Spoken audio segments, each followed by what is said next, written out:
All right, explain that frame, shall we?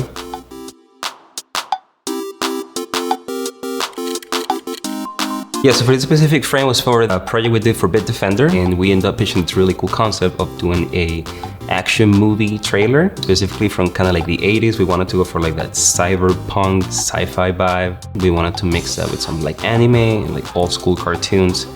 So that's one of the reasons we ended up going with this very graphic style. I realized a lot more in secondary motion.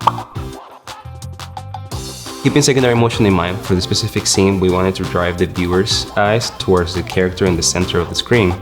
So we did that specifically by breaking the scenery into different layers. So we have this wall here with all these tubes here in the foreground that are all merging towards the center of the screen, where we find our character, Mira. She's like the data analyst of these Bitdefenders. And she specifically is set in the middle ground of the scene. Behind her, we can see this city, which we decided to call it Network City. Basically, it's separating into a different layer, and it's really cool because as the camera is zooming in, we have all these different layers moving at different speeds, which helps to create a parallax motion, which really helps bring this whole sequence to life. I personally really like this frame because we were given the freedom from the client to explore something like this, futuristic and kind of cyberpunk vibe. And that was Explain That Frame, and I will see you guys next time.